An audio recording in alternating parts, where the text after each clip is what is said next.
Assalamualaikum warahmatullahi wabarakatuh. Selamat pagi semuanya. Selamat datang di kuliah Bahan Bakar dan Pelumas. Di sini saya selaku dosen pengampu dari mata kuliah Bahan Bakar dan Pelumas akan menyampaikan pengantar mata kuliah ini. Jadi, para mahasiswa sekalian, mohon diperhatikan bahwa kuliah ini adalah kuliah yang diperuntukkan bagi mahasiswa semester 2 di Departemen Teknik Mesin, Program Studi D4 Teknik Pengelolaan dan Perawatan Alat Berat. Saya akan membagikan materi perkuliahan pada pagi hari ini.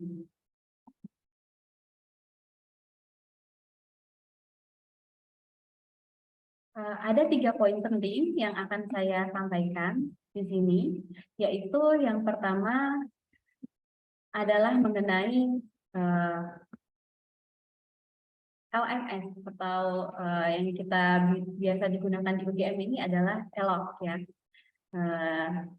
Di mata kuliah Bahan Bakar dan Pelumas ini saya harapkan bahwa mahasiswa dapat mengakses ELOK karena di ELOK ini sendiri akan tersedia informasi yang berkaitan dengan mata kuliah kita, materi mata kuliah, dan juga RPKPS. RPKPS itu sendiri adalah rencana program dan kegiatan pembelajaran untuk semester ini.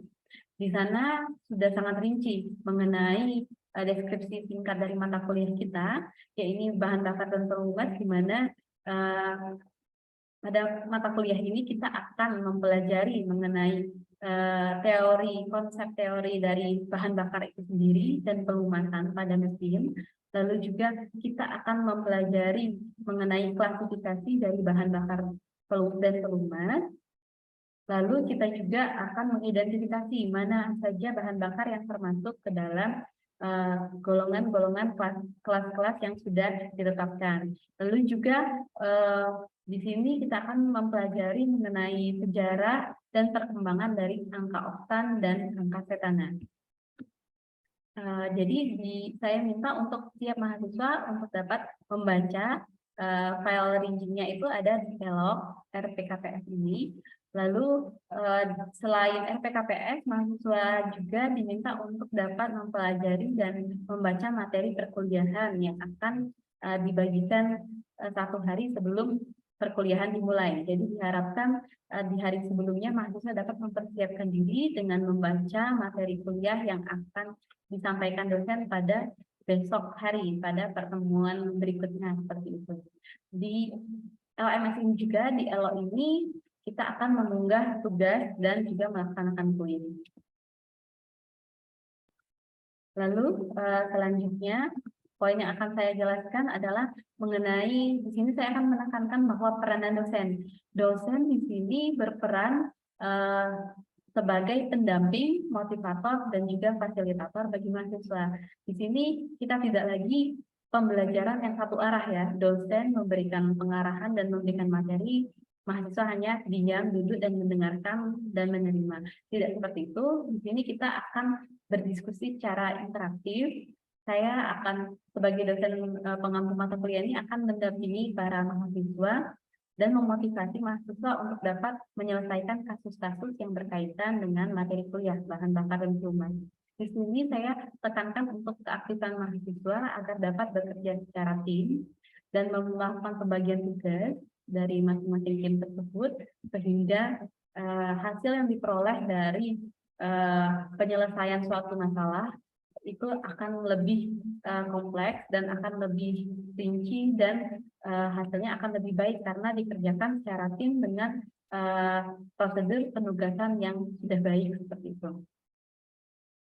Selanjutnya, poin terakhir yang ingin saya sampaikan yaitu di sini jumlah pertemuan yang akan kalian ambil, yaitu 8+6, 8 pertemuan pada sebelum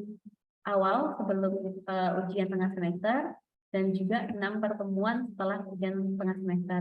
Di sini karena saya tim teaching dengan Pak Eko, saya akan mengampu mata kuliah ini di 8 pertemuan awal sebelum UTS.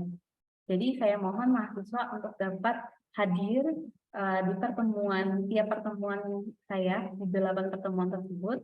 Jika memang ada berhalangan untuk hadir, maka mohon dilampirkan surat izin ataupun surat keterangan jika memang sakit untuk tidak dapat mengikuti perkuliahan tersebut. Perkuliahan ini akan dilakukan secara luring, artinya tatap muka di kelas, karena saya berharap interaksi yang lebih intens dengan mahasiswa dan antar mahasiswa dan mahasiswa untuk dapat menyelesaikan permasalahan ataupun berdiskusi mengenai isu terkini terkait dengan bahan bakar dan peluman.